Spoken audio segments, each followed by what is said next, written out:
अल्लाह हमसे बुरे काम क्यों कराता है? हिटलर से 60 लाख यहूदियों को क्यों मरवाया? नेतन्याहू से 50,000 फ़लस्तीनियों का कत्ल क्यों करवाया? जो कुछ भी होता है इस दुनिया में अल्लाह ही तो कराता है, यानी अल्लाह ही की तो रज़ामंदी होती है। फिर अल्लाह इतना ज़ालिम क्यों है? और जब हम बुरा काम करते हैं अल्लाह कराता है, तो क़यामत के दिन अल्लाह उसी काम के बारे में पूछेगा कि आपने क्यों किया, जबकि कराया ही उसी ने। बहुत बड़ा मिसकंसेप्ट है, और इस मिसकंसेप्ट की वजह से लोग एथिस्ट बनते हैं, रिलीजन को छोड़ते हैं और रिलीजन से दूर भागते हैं, इमेजिन करने से डरते हैं।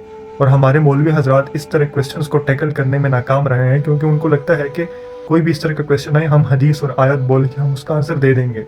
लेकिन उनको नहीं पता होता कि जो इस तरह क्वेश्चन करता है वो हदीस और आयत से इनकारी होता है, इसको वैलिड मानता ही नहीं है। तो उसको लॉजिक की दुनिया में, ये जो उसकी दुनिया होती है अपनी, उसी की दुनिया के अंदर जाकर उसको समझाना होता है। यानी कहने का मतलब है कि तकदीर क्या है। तकदीर सिंपल ये है, जैसे आपके पास कोई एक बंदा आता है, उसको कार्ड्स की ट्रिक पता होती है, यानी वो ऐसे ट्रिक आपके साथ खेलता है कि जैसे आपको कहता है कि ये आपको 40 कार्ड्स मैंने दिए, और वो आपको कहता है कि इनमें से कोई भी कार्ड पिक करो, चूज करो, और वो बाकी लोगों को कहता है कि ये बंदा ये कार्ड चूज करेगा। और आप जब कार्ड्स को चूज करते हो तो वही कार्ड चूज कर लेते हो जो उसने बाकी लोगों को कहा होता है कि ये कार्ड चूज करेगा। यानी कि उस आम बंदे में इतना नॉलेज था, या उसने इतना ट्रिक हासिल कर लिया था कि वो जान चुका था, उसके पास नॉलेज था कि आप ये काम करोगे, ये कार्ड पिक करोगे। अब आपने कार्ड पिक किया, उसमें उसकी पावर इन्वॉल्व नहीं थी, उसने आपसे पिक नहीं कराया, उसको सिर्फ और सिर्फ नॉलेज था कि आप ये कार्ड पिक करोगे। खुदा ने हमें इस दुनिया में आज़ाद भेजा है, हमें सही और गलत का फ़र्क हमें कॉन्शियस से बताया है कि तुम्हारा जो कॉन्शियस है यही प्रेडिक्ट करता है कि सही क्या है और गलत क्या है।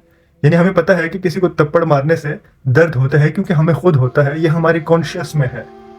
कहने का मतलब यह है कि अल्लाह बुरे काम हमसे कराता नहीं है, अल्लाह को नॉलेज है। जब एक आम से बंदे को इतना नॉलेज हो सकता है कि मैं कौन सा कार्ड पिक करने वाला हूँ, तो वो जो खुदा है, क्रिएटर है इस यूनिवर्स का, इस टाइम स्पेस का, हर चीज़ से जो बाहर है और क्रिएटर है, वो कैसे प्रिडिक्ट नहीं कर सकता कि मैं अभी क्या करने वाला हूँ। तो नॉलेज है, आज़ाद हमें उसने भेजा गया है, और जो हम करते हैं हम अपने कॉन्शियस से करते हैं, कराता वो नहीं है, उसको सब पता है। ये है तकदीर की डेफिनेशन।